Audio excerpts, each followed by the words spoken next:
It is the top of the noon hour, so we just want to welcome all of you to our second leadership forum. We're really excited for this one, just like we were for the inaugural one. And so we're happy to see all of you here, the ones that we can see. I'm Caitlin Staten. I am the PRSA East Central District Secretary. And my cohort, Jennifer Kramer, is a director at large of East Central District. And we've been tasked with putting these together in 2021. And so again, we're excited to have you here. And at the end of the session today, we'll make sure that you have the recording. So if you want to share it with your colleagues, use it for your chapters as a resource, you'll be able to have that by the end of the week. We'll email it to you and then put it in video format on our website. And so I just want to do a brief shout out to Butler University. They are our sponsor for 2021. And so they couldn't be with us today, but we do have a message from them just to make sure that we fulfill our end and help with sharing the great things that they're doing over at Butler University. And so they have a master's in strategic communication program, and they have 5 reasons that you should consider getting your master's in strategic communication. First and foremost, it's a great fit for all of the jobs that you want within communications. And so it opens doors at the highest level for employment, anything from the political realm to consulting to higher education, nonprofits, tourism. You kind of have the best of all of the worlds within all of the different sectors of communications. The second reason is to understand how to use social media better than most. And, in the world we're in today, where we're fighting myths and disinformation, this is a really important skill to continue to have. Third is you can achieve your employer's objectives and you'll be able to prove it. As all of us know, return on investment, return on expectations is a vital part of what we do as communicators. And so with this program, it will be able to help you with ROI and ROE. You can learn to move multiple audiences to action. So when you're researching your target publics, you create relevance and connect with them. You are able to set the stage for change when you do this. And then the fifth and final tip that they gave us is you're able to translate research and data into language others can understand. And so all of us know that PR and communications, we blend science and art into the same position when we are communicating our messages. And so data is very vital to what we do. And so I will drop the link in the chat as well for their master's in strategic communication. They said that unfortunately, the fall 2021 cohort has passed, but they're accepting applications for the spring 2022 cohort now. And then I'll drop that in the chat when I'm done speaking. And then you'll be able to have more information, and then we'll put that on the website as well. But I want to turn it over to my esteemed colleague, Jennifer Kramer, who will actually introduce our speaker and then help him ask him questions throughout the session. Jennifer? Kaylin. Really excited to have with us today Troy Blackwell Jr. Troy is a champion for diversity, a seasoned communication strategist who's currently running for New York City Council. Before running for office, Troy served as the traveling trips director for the Biden-Harris campaign, where he produced over 150 events, all while navigating the COVID-19 pandemic. Troy was the co-executive producer of the televised 2020 election eve concert with John Legend and Lady Gaga. His previous experience includes serving as the head of press logistics for Philanthropist Tom Steyer, national press advance lead for Kamala Harris, publicist for Color of Change, and fellow in the Obama White House. In 2019, Troy was the senior director for PRSA New York's Big Apple Awards, where he drove partnerships with over 50 public relations agencies on diversity pipeline initiatives. Troy is the youngest member on the board of advisors for the Museum of Public Relations and was one of the top leaders to participate at the public relations industry's first ever event to celebrate the field's thriving LGBTQ community. Troy is on the education committee for the National Puerto Rican Day Parade, where they award over 100 scholarships, board of directors for the Black Public Relations Society New York, and New York Urban League Young Professionals Committee. Troy has been recognized as PRWeek's 2020 Most Purposeful Person Under 30, Crain's New York Notable LGBTQ Leaders and Executives 2020, and with PRSA New York's 15 Under 35 Award for Top Communicators. Troy, thank you so much for joining us today. Thanks for having me, Jen. It's such a pleasure to join you all today. So we're going to have a conversation about diversity, equity, and inclusion. And you obviously, based on those credentials that we just shared, are the perfect person to have this conversation with. And so my first question to begin, can you tell us what perspectives you'll be providing with us today in our conversation? Sure, Jen.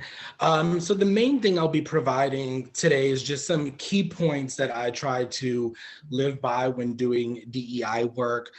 They're not particularly complex points at all. They're very simple. They're things that we can do day to day, just in terms of how to have conversations with other folks about diversity, how to champion for ourselves as well as others, and just helpful tips, particularly in the workplace.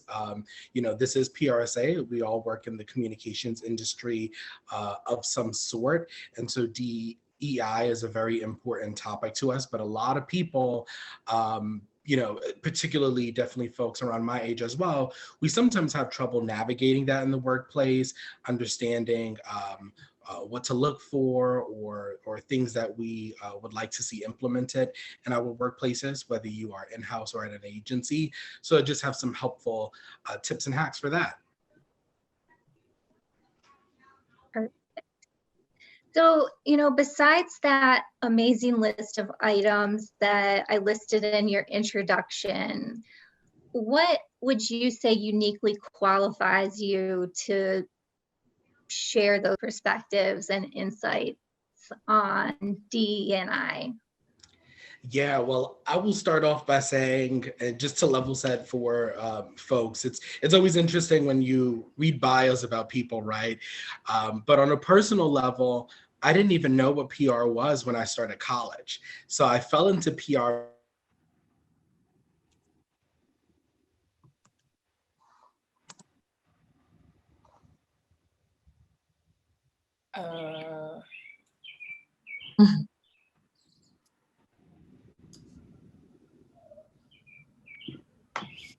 what PR was. I knew what a publicist kind of was. I knew that famous people had publicists, but I didn't know I couldn't necessarily be a publicist myself as a career.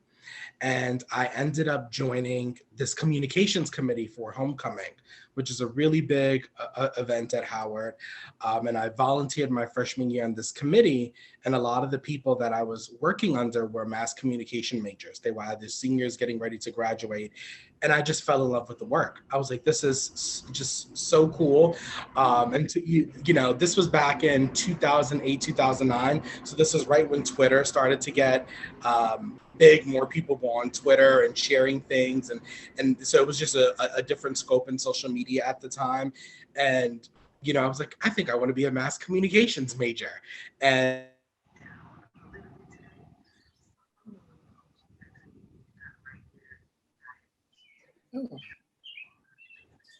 share.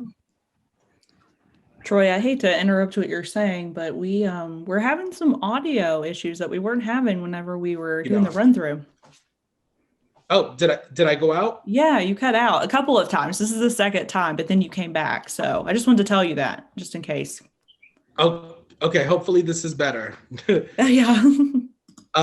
So I was saying, I had no idea what PR was. I joined this communications committee to work on Howard Homecoming, and the seniors at the time had told me about communications. Many of them were mass communications majors. Many of them were looking to get jobs in PR or at agencies. And at that particular time when I was volunteering and doing this work, I had no idea what PR was. No one ever explained to me that I could, major in communications and get a job in PR. And so as a first generation college student, that opened my eyes up to a new career possibility, something that I never even knew or thought was possible for myself. But I fell in love with the work and I got a mentor. I ended up interning and volunteering and doing work in the PR industry, which eventually led me to PRSA, which is the student chapter of PRSA. And that was so beneficial to my career throughout college. And I owe so much credit to PRSA. But I think that that's what uniquely qualifies me when I talk about DEI, is that a lot of the times we talk about, how do we get folks into the workplace? What does that pipeline look like? And I always find that there are so many people like myself who maybe never even knew that they could have a career in PR. No one ever, explained it to them. They just didn't think it was possible. But I'm so glad that I did get a job in PR, and it's been my job for the last 10 years.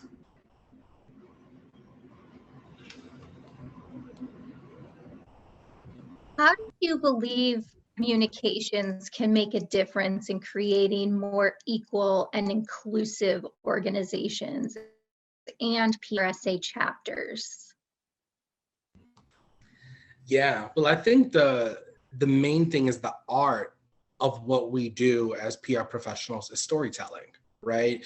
We are amplifying stories regardless what bucket of PR you are in. Some of us may work specifically in-house, some of us may be working for agencies, some of us might work for beauty brands, people like myself are in public affairs. But I think the important thing that we all share in common is we are helping to tell and amplify stories. And there's been data on things like Sprout Social, and on Business Insider talks a lot about brands and what the expectations that people have. And an interesting thing is that I believe it's 70% of consumers expect brands to kind of talk about social issues. 54% specifically of millennials, young people, want brands to take an active stance on social issues, right? And a lot of that has to do with DEI work that we see, particularly in the workplace, or brands that we particularly patron.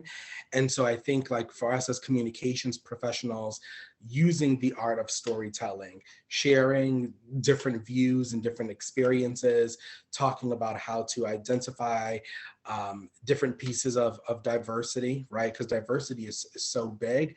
I think having that active conversation is really important, because we are the communicators. We're the ones who are going to continue to tell these stories and amplify these stories.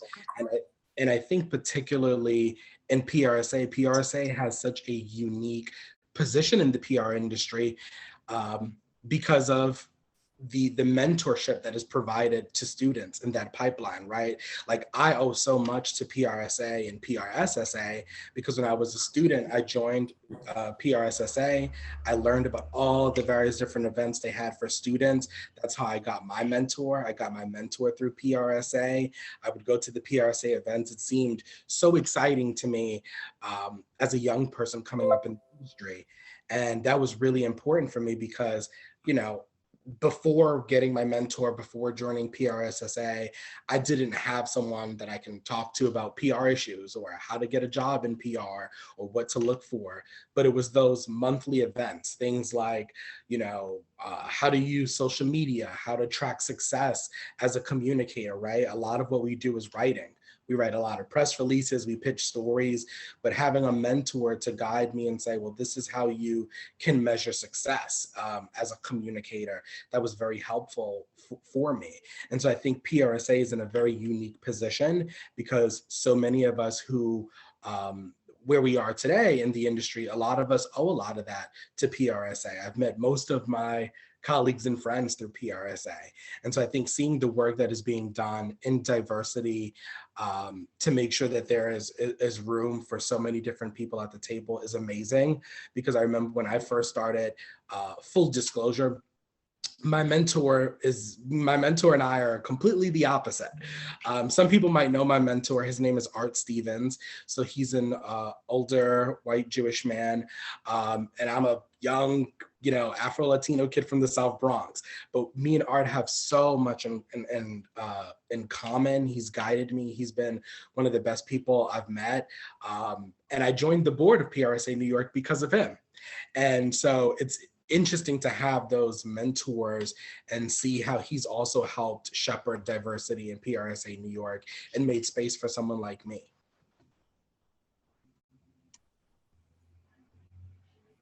Why do you think people find it difficult to discuss topics like diversity and inclusion in their organizations?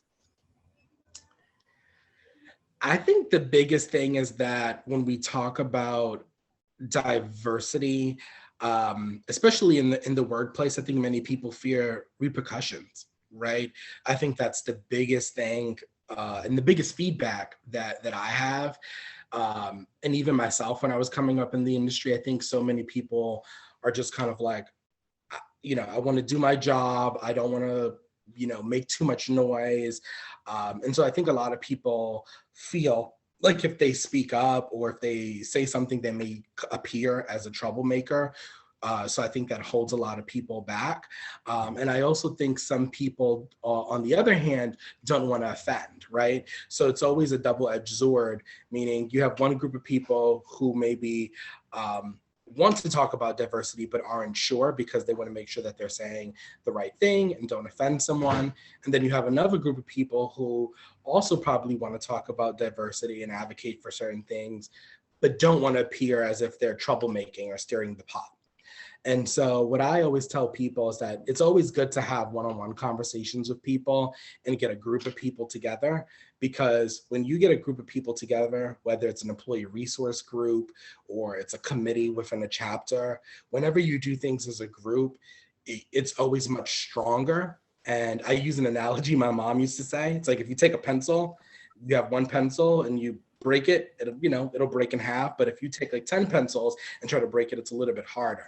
And so I think particularly in the workplace, I think again, like employee resource groups, if you're in a chapter, those committees, diversity committees are really important, because if you have a safe space and you have a group of people that are sharing a common goal, or they're saying that they want to see a set of common things implemented, I think it's so much harder to ignore versus if only one person or two people say it. Very good. So then what would be some practical steps that we could take in the near future, say like 30, 60, 90 days, to make some real change in an organization, whether it be your workplace or a PRS chapter that is, has a diversity committee that is working towards developing some strategy? Yeah, that's a good question. I think the most important thing is to identify what it is that we need in a particular space. And so, for example, I've seen like people send emails for job posts, right? And it's a little bit of a weighted balance, but I think, for example, when I was at an agency and we would have different accounts that would work on different things, one of the things that I found is that sometimes they would just move me to any account that they seemed related to minority wise. Like, right, there was an account that we did around an Asian group and they just threw me on the count. Now, mind you, I don't speak Mandarin. I didn't really have ties to the Asian American community or anything of that sort.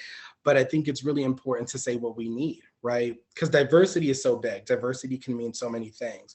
You know, if we talk about veterans, we don't have enough veterans in PR, and there are people who do work around, you know, military work. You know, there's the issue around gender and the gender balance in PR. There's racial diversity. There's also the perspective, again, as I mentioned, as being someone was a first generation college student, that pipeline there. So I think sometimes, the best thing that we can do in the next 30 to 90 days is make a clear list. Is it that, you know, we don't have any, you know, specifically Asian employees? We don't have an Asian committee member.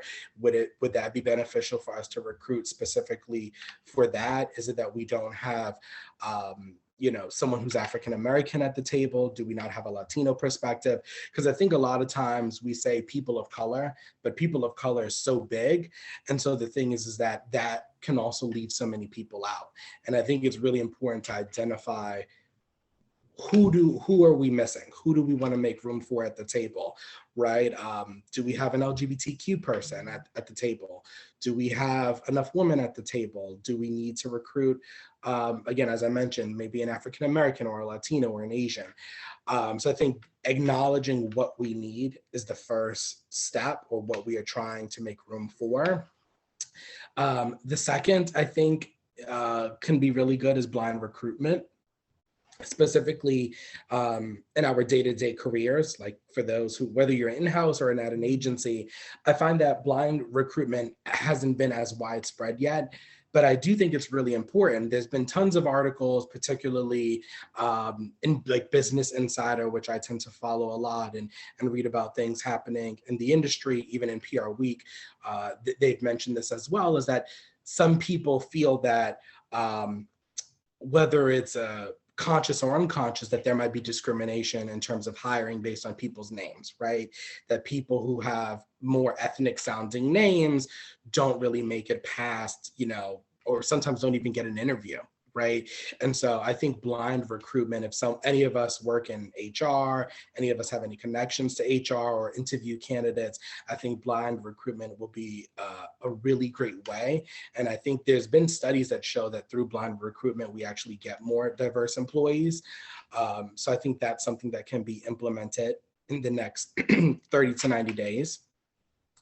And last but not least, I say mentorship. I hope I didn't go out again.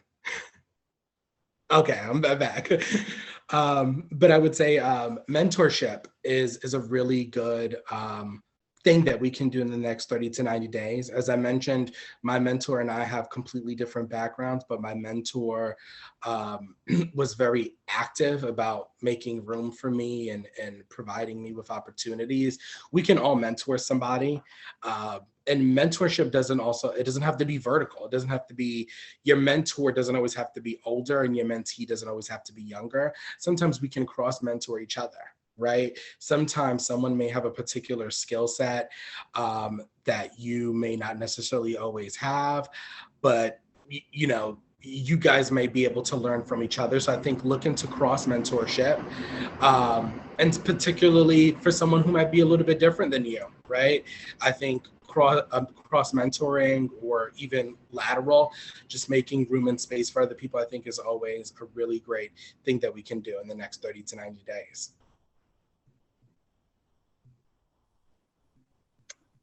Wonderful. I know that time goes so fast. We're already at 12:25, and I know I want to leave a couple of minutes for audience questions.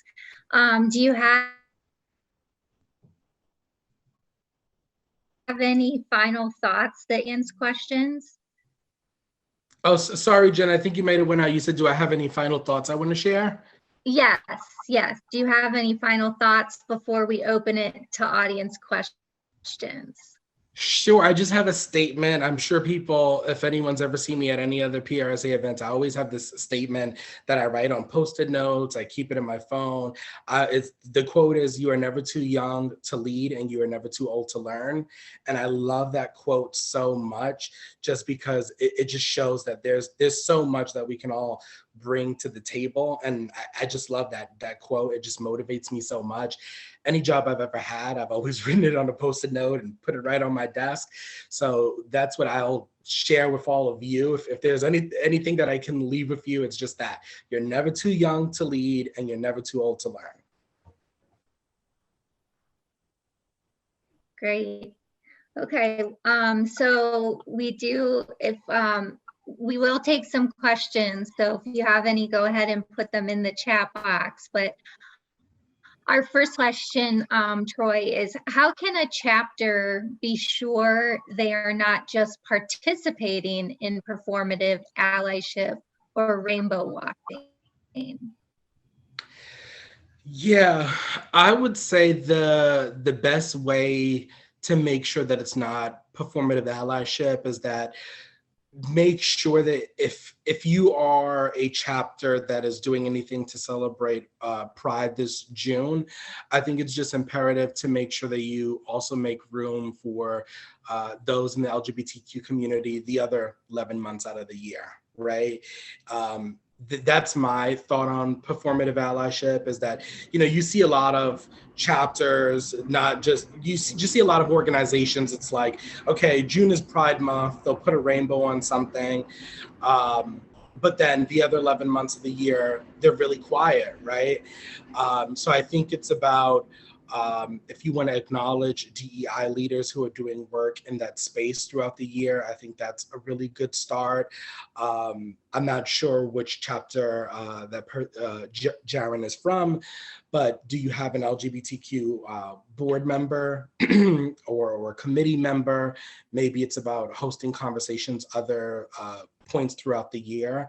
I believe October is Suicide Awareness Month, and there's a high rate of suicide, particularly around LGBTQ people, young LGBTQ people at that. So maybe it's like having conversations about issues that cross affect the community the other 11 months out of the year, not just in June. Very good point. Very good point. What can chapters do to encourage their members to have discussions amongst themselves and with those in their organizations, or even their family members, when things happen like they did last summer? What? I think the best way to go about that is, I always think it's better to start small and then work your way outwards, right? I think sometimes conversations like what happened last summer, they're difficult conversations to have because they're so emotional, they're so emotion driven. But I think the best way is find someone that you are close to, right, to have conversations about the issue. So I'll use an example. I had a friend of mine who had asked me about, situations after George Floyd, and asked about like the defund the police movement. That person didn't understand what the movement was. And there, of course, there was different conversations about what the movement was or wasn't, but the person trusted me enough to have a conversation about it. And we learned so much from each other within that conversation. So I think with conversations like that, find someone that you are comfortable or that you trust, and start off small with those conversations, and then work outwards, maybe in a group, right? Because I think just as a group, it may be a little bit more difficult, but if you start one-on-one or with two people and then work out, I think it will build more clarity. But I do think as communicators, the one thing that I think is really important is, just as much as communicators as we talk or we put out, it's also just as important to listen, right? And I think sometimes listening and learning is just a really good tool. It's probably one of the most underutilized tools as communicators that we use. And what an excellent point, I think, to end on. I want to thank you so much for your time today. I think you provided some excellent insights, some excellent action items. I really, really appreciate your time, as do the folks who listened. I really thank you so much for your time today and your preparation that you put into our discussion. So thank you so much. Thank you so much for having me. I'm so glad that we were able to do this, and I look forward to talking and seeing you all again. Yeah, thank you, Troy, and thank you, Jennifer. And just before everybody hops off of here, I do want to say that this leadership forum centers on a survey from our DE&I committee, and 13 of our chapters completed it. And so a question from that survey was, is your chapter leadership able to have difficult or uncomfortable discussions about increasing diversity and inclusion in your leadership and membership? And so 92% of respondents said that they had confidence in having those difficult conversations, but we wanted to open the door today and have a conversation, and then with our district level DE&I committee, continue with our strategic plan, and we'll provide all kinds of resources as well. And so anything that you have at the chapter level or in your workplace that you want to share with us to provide for this resource hub on our website, and anything that we can do to help make it easier for you to have these conversations, just continue to let us know. And again, thank you, Troy. We had a really great discussion. I wish we had 2 hours with you. But again, we'd love to have you back in some other capacity at the district level. But just thank you all for being here. We'll have the video up at the end of the week, and you can go back and hopefully put some of his good advice and his tactics and strategies to good use, and make a difference within the space. And he popped his email in the chat. So if you have anything else that you want to ask him or connect with him in any capacity, feel free to do that. But with that, we will end our second leadership forum, and thank you all for being here, and enjoy the rest of your day.